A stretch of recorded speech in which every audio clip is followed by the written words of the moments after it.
Hello, नमस्कार दोस्तों। एक बार पुनः आप लोगों का आपके अपने चैनल एजुकेशन अड्डा पर हार्दिक स्वागत है।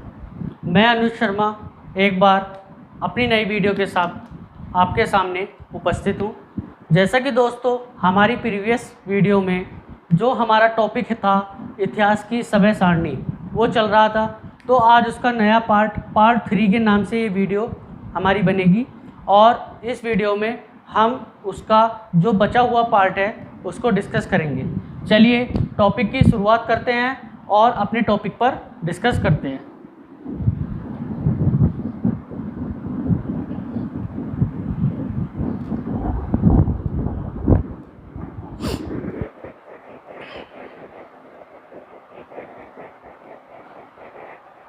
दोस्तों इससे पहली वाली वीडियो में जो इससे पहली प्रीवियस वीडियो आई है मेरी, उसमें मैंने आपको जो अभी तक इतिहास की समय सारणी थी उसको आपको बताया था। जो हमारा टाइम पीरियड था 650 AD से लेकर मैंने 800 AD तक आपको टाइम पीरियड बता दिया था।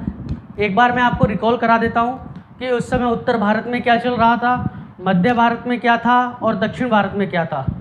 रिकॉल क्या, मैं आपको एक बार वहीं से स्टार्ट करता हूँ आज की वीडियो और वहीं से आपको बताने की कोशिश करता हूँ। चलिए स्टार्ट करते हैं। हमारा जो टाइम पीरियड था वो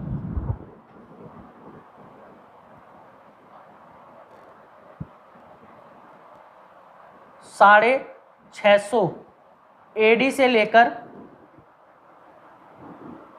और 800 AD के बीच में मैं आपको बता चुका हूँ। आज हम इस वीडियो में वहीं से अपनी नई वीडियो की शुरुआत करेंगे और आने वाले टॉपिकों के बारे में चर्चा करेंगे। देखिए 650 से 800 AD के बीच में जो मैंने आपको बताया था कि उत्तर भारत में कौन सा राजवंश था, मध्य पश्चिम भारत में कौन सा राजवंश था और दक्षिण भारत में कौन सा राजवंश था, उसी के बारे में मैं आपको एक बार और बता रहा हूँ कि हमारा जो ऊपर मैं लिख दे रहा हूँ कि ये हमारा उत्तर वाला पार्ट चलेगा, उत्तर भारत वाला पार्ट। यहाँ पर हमारा पश्चिम मध्य भारत वाला पार्ट चलेगा, राजवंश चलेंगे, और इधर हमारा दक्षिण भारत वाला राजवंश मैं आपको बताऊंगा। जो हमारा उत्तर भारत वाला था उस पर हमारे गुर्जर प्रतिहार किसको रिप्लेस करके आए थे, वर्धन साम्राज्य को रिप्लेस करके गुर्जर प्रतिहार साम्राज्य आया था, गुर्जर प्रतिहार। और एक हमारा बंगाल और बिहार वाला भी मैं आपको बता चुका हूँ, बंगाल बिहार। बंगाल बिहारों में जो हमारी एक नई शक्ति का उदय हुआ था वो थे हमारे पाल साम्राज्य। इधर पश्चिम मध्य में जो हमारे गुर्जर प्रतिहार और पालों के समकालीन चल रहे थे वो थे हमारे राष्ट्रकूट। और इधर जो दक्षिण भारत में हमारे राजवंश साम्राज्य चल रहा था वो थे कांचीपुरम के पल्लव। कांचीपुरम के पल्लव। दोस्तों 650 से 800 AD के बीच में इस तरीके से हमारे भारत का इतिहास था कि उत्तर भारत में गुर्जर प्रतिहार चल रहे थे, बंगाल और बिहार में पाल वाला साम्राज्य चल रहा था, पश्चिम और मध्य में राष्ट्रकूट और दक्षिण भारत में हमारे कांचीपुरम के पल्लव थे। अब दोस्तों आज की वीडियो में हम आगे इससे आगे का टाइम डिस्कस करते हैं। हम अब टाइम को लेकर चलते हैं 800 AD से। मैं टाइम को सीधा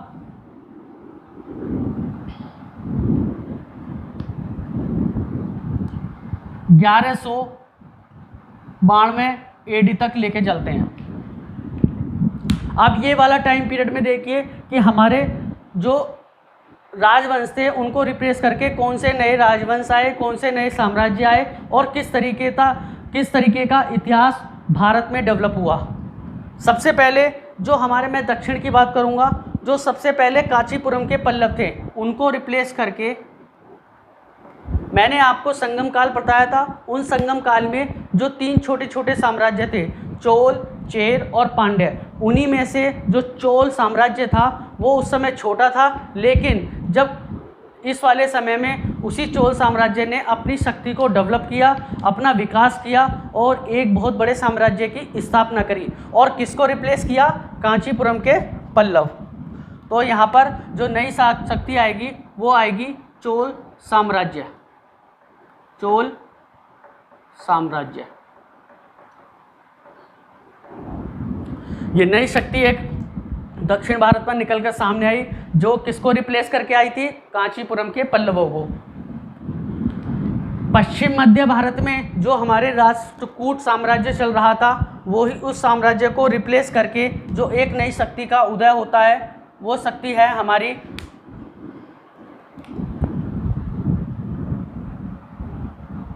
गुजरात के चालुक्य। एक चालुक्य मैंने राष्ट्रकूट से पहले बताए थे आपको, बादामी और वातापी के चालुक्य, जिनकी राजधानी बादामी या वातापी जो महाराष्ट्र में जगह पड़ती है वो थी। लेकिन ये गुजरात के चालुक्य थे जो राष्ट्रकूट को रिप्लेस करके आए थे। अब चलते हैं बंगाल और बिहार वाले पार्ट की तरफ। तो दोस्तों इस वाले टाइम पीरियड में बंगाल और बिहार में जो पाल साम्राज्य की शक्ति थी वो एज इट इज़ ऐसे ही कंटिन्यूटी में रहती है, उनमें कोई परिवर्तन नहीं होता। पाल हमेशा अभी ऐसे ही रहेंगे।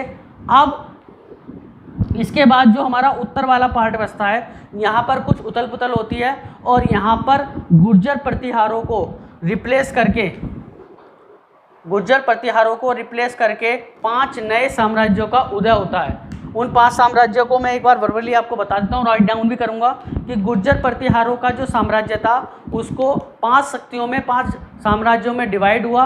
उन जो 5 शक्तियाँ बनी उनमें से एक तो अपने आप में गुर्जर प्रतिहार थी और 4 जो नए साम्राज्य बने उनमें से एक थे चौहान, एक थे चंदेल, तीसरे थे आपके गहड़वाल और चौथे थे परमार। उन्हें मैं लिख दे रहा हूँ।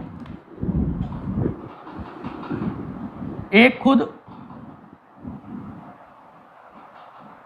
चौहान,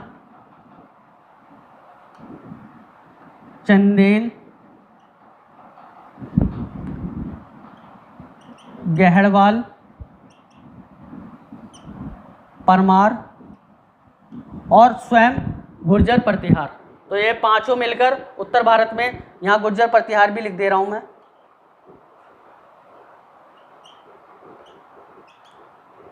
तो गुर्जर प्रतिहारों को रिप्लेस करके इस वाले टाइम पीरियड में ये 5 नई शक्तियाँ डेवलप हो गई, चौहान, चंदेल, गहड़वाल, परमार और गुर्जर प्रतिहार।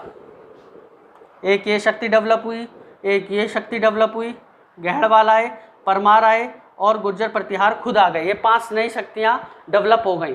अब उत्तर भारत में कहाँ इन्होंने अपने साम्राज्य की स्थापना करी वो मैं आपको एक बार डिस्कस कर दे रहा हूँ। चौहान आपने नाम सुना होगा पृथ्वीराज चौहान का। जो इनका साम्राज्य था वो राजस्थान और दिल्ली वाला एरिया था। चंदेल हमारे जो आपने खजुराहो के मंदिर सुने होंगे एमपीज में, इनका राज्य था। गहड़वाल भी एमपी वाले एरिया में आते थे। परमार हमारे मालवा वाले एरिया में आते थे और गुर्जर प्रतिहार भी जो हमारे थोड़े से कन्नौज में और थोड़े से एमपी वाले एरिया में गुर्जर प्रतिहार थे।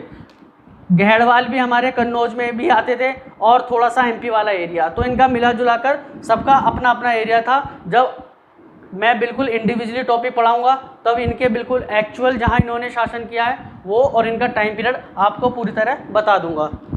अभी फ़िलहाल इस समय सारणी में आपको इतना ही समझना है कि गुर्जर प्रतिहारों को रिप्लेस करके ये 5 नई शक्तियाँ डेवलप हुई थी। तो दोस्तों एक बार और आपको मैं बता दे रहा हूँ कि 650 से 800 के बीच में जब गुर्जर प्रतिहार, पाल और राष्ट्रकूट और कांचीपुरम के पल्लव शासन कर रहे थे, उन्हें रिप्लेस करके नए शासन में 800 AD के बाद हमारा जो इतिहास डेवलप हुआ वो इस तरीके से हुआ कि बंगाल और बिहार वाले पार्ट पर जो पालों का साम्राज्य था वो एज इट इज़ पालों का साम्राज्य रहा। लेकिन जो गुर्जर प्रतिहारों का जो उत्तर भारत में उनका शासन था वो नई 5 शक्तियों में डेवलप हो गया, चौहानों में, चंदेलों में, गहड़वालों में, परमार में और गुर्जर प्रतिहारों में खुद। इधर पश्चिम और मध्य भारत में जो राष्ट्रकूट साम्राज्य स्थापित था उसको रिप्लेस करके गुजरात के चालुक्य आ चुके हैं, और कांचीपुरम के पल्लव जो एक बहुत बड़ा साम्राज्य था उसको रिप्लेस करके चोल साम्राज्य, जो संगम काल में कोई छोटा सा साम्राज्य हुआ करता था, उसने अपनी शक्ति का विकास किया, अपनी शक्ति को फैलाया और कांचीपुरम के पल्लवों को रिप्लेस करके अपना साम्राज्य दक्षिण भारत में स्थापित किया। अब दोस्तों आगे की स्टोरी बताता हूँ। इस टाइम पीरियड में मैंने आपको पहले ही बता दिया था कि 500 से लेकर 650 के बीच में पूरे संसार के अंदर, पूरी वर्ल्ड हिस्ट्री के अंदर जो एक नया धर्म था वो मुस्लिम धर्म उत्थान पर था, और मुस्लिमों का उत्थान हो रहा था, मुस्लिम जाति अपने विकास पर थी। उनकी शुरू से भारत पर नज़र थी, क्योंकि भारत में इतनी धन दौलत संपत्ति थी, वो उसे लूटना चाहते थे। इसी उद्देश्य को पूरा करने के लिए धीरे धीरे हमारे अब इस टाइम टेबल के बाद, इस टाइम पीरियड में हमारे भारत पर आक्रमण होंगे, किनके? मुस्लिम शासकों के। इससे पहले मैंने आपको बता दिया है कि इस वाले टाइम पीरियड में एक पहला मुस्लिम आक्रमण हो चुका है अरब देश से। किसने करा था? मोहम्मद बिन कासिम ने करा था 712 AD में। लेकिन उसका उद्देश्य ना तो कोई धन लूटना था, ना अपने धर्म का प्रचार प्रसार करना था। उसका सिर्फ एक मोटो था, एक उद्देश्य था। क्या था? क्योंकि वो जो सिंध का शासक था दाहिर, उसको हराना या उसको बदला लेना चाहता था। क्यों? क्योंकि उसका माल उसके यहाँ पे रहने वाले लुटेरों ने लूटा था। वो स्टोरी मैं आपको बता चुका हूँ। बढ़ते हैं आगे और नया टाइम पीरियड देखते हैं।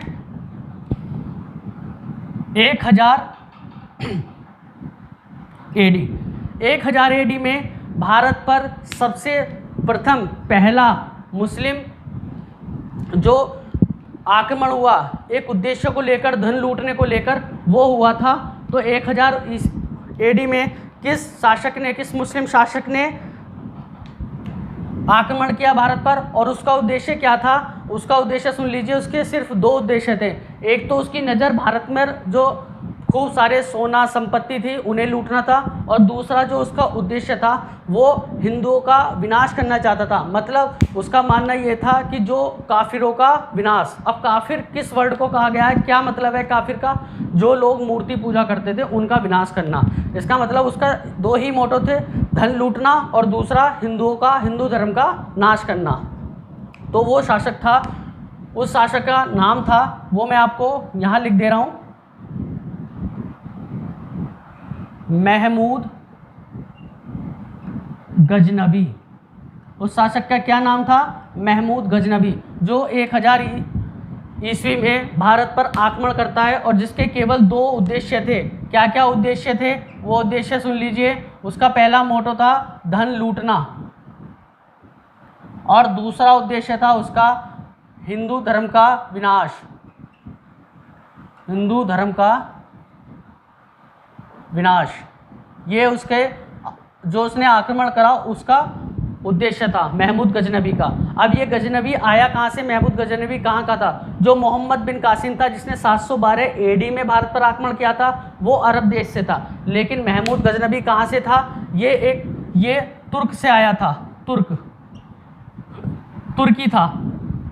अब ये तुर्की कहाँ है? ये तुर्की आपका तुर्किस्तान, जो चीन के उत्तर पश्चिम में एक देश पड़ता है तुर्किस्तान, वहाँ से आया था, तुर्की था। महमूद गजनबी ने भारत में 1000 ईस्वी में पहला आक्रमण किया, और 1027 तक, मतलब कि इन 27 सालों में, इन 27 वर्षों में उसने भारत में कुल मिलाकर 17 आक्रमण किए। कितने आक्रमण किए? 17 बार आक्रमण किया। ये क्वेश्चन काफ़ी आ जाता है कि महमूद गजनबी ने भारत पर कुल कितने आक्रमण किए? तो 17 बार आक्रमण किया था, और उसका मात्र उन आक्रमणों का जो उद्देश्य था वो धन लूटना और हिंदू धर्म का विनाश करना था। लेकिन कभी कभार क्वेश्चन ये भी आ जाता है, मैंने पढ़ा भी है, किताबों में लिखा हुआ भी है, कि उसके 16 आक्रमण थे, उनका उद्देश्य तो यही था, धन लूटना और हिंदू धर्म का विनाश। लेकिन जो उसका अकेला एकमात्र जो 17वां उसका आक्रमण था, उसका उद्देश्य धन लूटना नहीं था, ना तो हिंदू धर्म का विनाश करना था। उसका जो लास्ट वाला 17वां जो आक्रमण हुआ है, उसका उद्देश्य केवल किसी साम्राज्य से बदला लेना था। वो साम्राज्य क्या था, राजस्थान में कुछ जाटों की बस्तियां रहती हैं। जब वो अपना 16वां आक्रमण करके सारी संपत्ति लूट लाट कर भारत से वापस जा रहा था, तो उन जो जाटों की बस्तियां थी उस समय वहाँ पर राजस्थान वाले एरिया में, उन्होंने उस पर आक्रमण कर लिया और उसकी कुछ संपत्ति को लूट लिया। इसी से वो क्रोधित हुआ और उसने 17वां आक्रमण उन जाटों के ऊपर करके उन्हें हराया, मतलब कि उनसे बदला लिया। तो ये एक स्टोरी सी भी है कि 17 जो बार उसने आक्रमण किए, 16 आक्रमणों का उद्देश्य उसका धन लूटना था, लेकिन एक का उसका बदला लेना था, बदला लेना। और वो भी किससे लिया, जाटों से, जो कि राजस्थान में बस्तियों के रूप में रहते थे। तो दोस्तों 1000 ईस्वी में जो क्वेश्चन बने महमूद गजनवी से, इस अभी फ़िलहाल जितना ओवरव्यू में क्वेश्चन बन जाएंगे मैं उनको डिस्कस कर रहा हूँ, ये ओवरऑल क्वेश्चन नहीं है। ओवरऑल क्वेश्चन जब आएंगे, जब इनको इंडिविजुअली में महमूद गजनवी को आपको पढ़ाऊंगा, जब क्वेश्चंस निकल के रहेंगे। अभी फ़िलहाल जितना टाइम पीरियड मैं आपको बता रहा हूँ, जो ओवरव्यू मैं आपको दे रहा हूँ, उसके ऊपर जो डिपेंडेंट क्वेश्चन है वही डिस्कस मैं आपसे कर रहा हूँ। एक क्वेश्चन ये आ सकता है कि महमूद गजनवी ने कितनी बार भारत में आक्रमण किया, तो 17 बार आक्रमण किया। कहाँ का रहने वाला था, तुर्की था।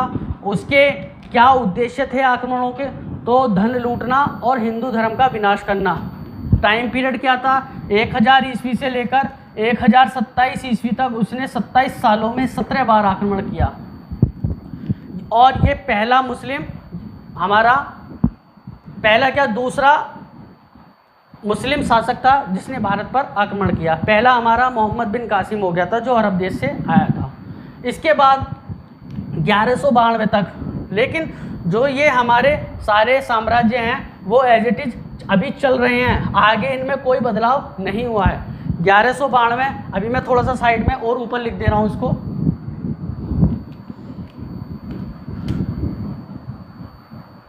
1192 AD। अब देखिए 1027 में यहाँ पर हमारा गजनवी वाला जो पोर्शन था वो ख़त्म हुआ। एक और मुस्लिम शासक जिसने भारत पर आक्रमण किया, लेकिन उसका उद्देश्य भारत में ना तो धन लूटना था और ना ही कोई संपत्ति या मंदिरों को लूटना था। उसका उद्देश्य, वो इसी उद्देश्य से भारत पर आक्रमण करा उसने कि वो यहाँ पर अपना साम्राज्य स्थापित करना चाहता था। अब यहाँ से जो नया मुस्लिम शासक आएगा उसके द्वारा भारत में मुसलमानों का शासन, साम्राज्य स्थापित होगा। तो देखिए उसने अपना जो पहला आक्रमण भारत पर किया वो 1175 AD में किया था।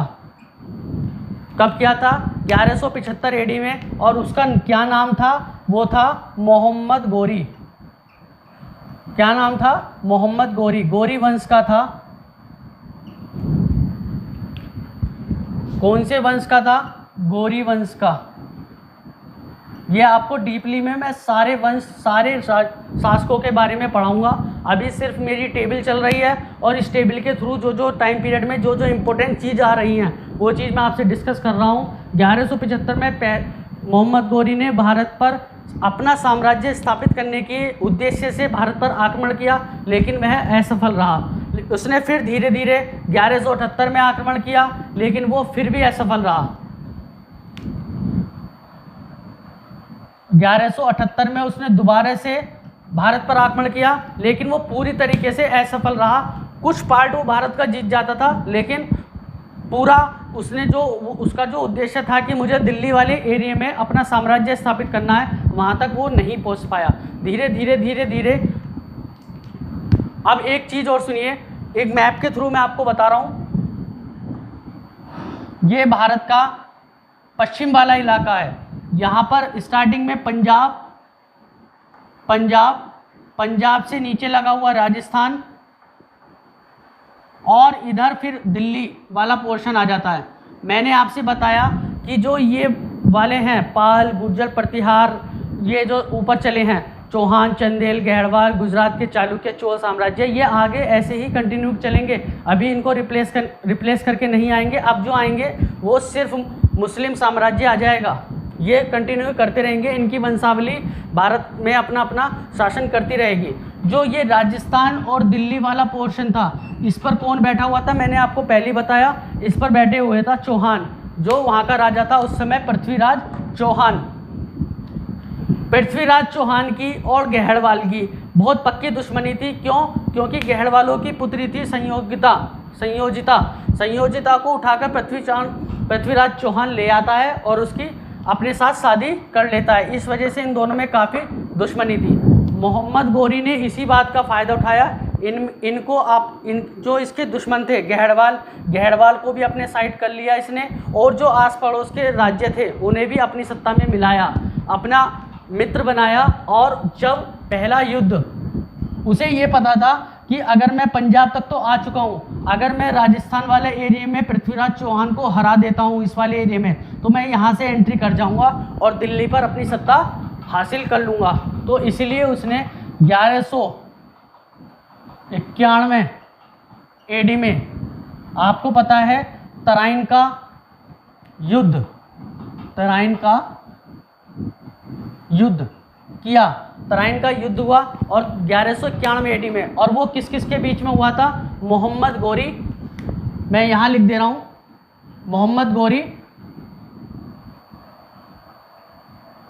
मोहम्मद गोरी प्लस पृथ्वीराज चौहान। तराइन का युद्ध किन किन के बीच में हुआ? मोहम्मद गोरी और पृथ्वीराज चौहान के बीच में हुआ था। लेकिन इस युद्ध का जो परिणाम निकला वो क्या निकला? इस युद्ध में पृथ्वीराज चौहान ने मोहम्मद गोरी को हरा दिया। लेकिन जब दूसरी बार अगली साल वो 1192 में दोबारा आया, 1192 में भी हमारा तराइन का सेकंड युद्ध हुआ था, तब मोहम्मद गोरी ने अपने साथ गहड़वालों को भी मिला लिया, जो कि चौहानों के काफ़ी दुश्मन थे। और उस युद्ध में उसने उसी युद्ध क्षेत्र में पृथ्वीराज चौहान का वध कर दिया, उसको मार दिया और अपना कब्जा दिल्ली वाले एरिया पर कर दिया, और जहाँ पर मुस्लिम साम्राज्य स्थापित हो गया। और जो वो चाहता था उसका उद्देश्य पूरा हुआ, उसने दिल्ली को अपने कब्जे में ले लिया। तो दोस्तों, कहने का मतलब यह है कि मोहम्मद गोरी ही वो पहला शख्स था, वो पहला मुस्लिम शासक था जिसने भारत में मुस्लिम साम्राज्य की स्थापना की थी। तो दोस्तों, 650 से लेकर 1192 के बीच में जितना भी ये टाइम पीरियड है, इसमें जो जो चीज़ आ सकती हैं, अभी महमूद गजनवी, मोहम्मद गोरी, फिर मोहम्मद गोरी ने 1192 से जब दिल्ली पर अपना शासन कर दिया, दिल्ली पर शासन करने के बाद 1206 तक, इतने टाइम पीरियड में दिल्ली पर जो साम्राज्य रहा वो मोहम्मद गोरी का रहा। लेकिन उसका एक सिपह सलार था, मतलब सेनापति था, उसका वो दास था कुतुबुद्दीन ऐबक। वो क्या था? मोहम्मद गोरी के साथ साथ वो भी पूरे साम्राज्य की देखभाल करता था। और 1206 में जब मोहम्मद गोरी की मृत्यु हो जाती है, तो उसके बाद कुतुबुद्दीन ऐबक जो उसका दास था, उसने एक नए वंश की स्थापना करता है भारत के अंदर, दिल्ली में, वो है दास वंश। और वहाँ से ही हमारा सल्तनत काल स्टार्ट होता है, वहाँ से हमारा इतिहास आसान हो जाता है। जो हम टेबल के द्वारा मैं आपको जो समझाना चाह रहा था, अब तक जो मैंने 2 वीडियो बनाई और ये तीसरी वीडियो में जो टाइम जहाँ पर हम फंसते हैं क्वेश्चनों के अंदर, वो सब इन्हीं में फंसते हैं। पाल के, चालुक्य के, चोलों के बीच में सल्तनत काल है, सल्तनत काल के बाद मुग़ल काल आएगा, फिर अंग्रेज़ों का शासन आएगा। ये सब हम ऑलरेडी धीरे धीरे समझ जाते हैं, लेकिन जहाँ फंसते हैं क्वेश्चनों में वो यही है, पाल, चौहान, चंदेल, गहड़वाल, परमार, गुजरात और चोल साम्राज्य। एक जो दो साम्राज्य और धीरे धीरे नीचे बनेंगे, महत्वपूर्ण हैं, वो भी, उनके ऊपर भी क्वेश्चन आते हैं, एक विजयनगर और एक ब्राह्मणी। 2 साम्राज्य वो हैं, उनको मैं अलग से डिस्कस करूंगा। लेकिन जो मेरी टेबल है वो यहीं तक है। इस टेबल में आपको आगे बढ़ने की ज़्यादा आवश्यकता नहीं है। मैं आपको इस टेबल के थ्रू जो मेरी समय सारणी वाला टॉपिक था 1192 तक ही समझाना चाहता था, दास वंश से पहले, क्योंकि दास वंश सल्तनत काल में आता है, जो 5 वंश थे हमारे। फिर उसके बाद मुगल काल, वो सीधा इतिहास हो जाता है। लेकिन जो हम उलझते हैं, जो खिचड़ी पकती है इतिहास के अंदर, वो इसी टाइम पीरियड के अंदर बसती है, 2500 BC से लेकर 1192 AD तक, या आप कह सकते हैं 1206 AD तक, जहाँ पर हमारा सल्तनत काल स्टार्ट होता है। तो दोस्तों, मैंने आज अपना ये जो इतिहास का जो हमारा टॉपिक करंट में चल रहा था, इतिहास की समय सारणी, टेबल ऑफ हिस्ट्री, उसको फिनिश कर दिया है। मेरी इसके ऊपर 3 वीडियो आ चुकी हैं, पार्ट 1, पार्ट 2 और ये वाली वीडियो पार्ट 3। अगर आपने अभी तक वो 2 वीडियो नहीं देखी हैं तो आप प्लीज़ उसको एक बार ज़रूर देख लीजिए। क्यों? क्योंकि जब तक आप उन वीडियो को नहीं देखेंगे, जब तक आपको नेक्स्ट वीडियो समझ में नहीं आएगी। और अगर आपको ये तीनों वीडियो समझ में आ गई तो आपको कम से कम इतना तो दिमाग में ये सेट हो जाएगा, इतना तो आपको समझ में आ जाएगा। जब अगर मैं आपको बात करूँगा, अगर कोई क्वेश्चन चौहानों का आएगा तो दिमाग में आपके 100% दिमाग में ये आ जाएगा कि चौहानों के समकालीन चंदेल भी थे, गहड़वाल भी थे या गुजरात के चालुक्य थे। तो कम से कम आपको समकालीन टाइम पीरियड याद रहेगा, जिससे आपको हिस्ट्री पढ़ना बहुत ही इंटरेस्टिंग और आसान लगेगी। दोस्तों इसी तरीके से मैं आपको बार बार बता रहा हूँ, मैंने भी अपनी तैयारी, मैं भी जो पढ़ता हूँ मैं भी इसी तरीके से मैंने अपनी तैयारी करी है। और बिलीव कीजिए कि आपको ऐसे अगर आप तैयार करेंगे तो आपको कम समय में बहुत ज़्यादा आउटपुट मिलने वाला है। आपको ज़्यादा इधर उधर भागने की ज़रूरत नहीं, बहुत सारा पढ़ने की कोई आवश्यकता नहीं है। आप सिर्फ पॉइंट टू पॉइंट सटीक चीज़ों को पढ़िए और बिल्कुल उन्हीं के ऊपर बार बार क्वेश्चनों को रिपीट कीजिए और अपनी प्रैक्टिस उसी ऊपर बनाइए। इसलिए मैं कह रहा हूँ बार बार आपसे कि आप इस टाइम टेबल को, ये जो समय सारणी है, इसको बार बार एक बार देख लीजिए। फिर अब कल से मैं आपके साथ जब नेक्स्ट वीडियो मेरी आएगी तो मैं उसमें आपको अब अपने जो अब तक मैंने सारे पॉइंट्स कवर करे हैं इस टाइम टेबल में, अपने पॉइंट्सों को इंडिविजुअल पढ़ाऊँगा। जैसे सिंधु सभ्यता, वैदिक सभ्यता, उसके बाद मगध, उसके बाद मौर्य, वर्धन, चालुक्य, जो भी कुछ मैंने जो कुछ पढ़ाया है इसके अंदर, अब उसको इंडिविजुअल पढ़ाऊँगा। और इंडिविजुअल में जितना भी मैटर उस टॉपिक के ऊपर आएगा उसको ज़्यादा से ज़्यादा कवर करूँगा और उससे रिलेटेड क्वेश्चनों को भी आपको डिस्कस कर लूँगा। आशा करता हूँ आपको मेरी वीडियोज़ अच्छी लग रही होंगी, आप उसे देख रहे होंगे और उसे लाइक कर रहे होंगे, ज़्यादा से ज़्यादा शेयर और सब्सक्राइब कर रहे होंगे चैनल को। इसी आशा और उम्मीद के साथ धन्यवाद, थैंक यू।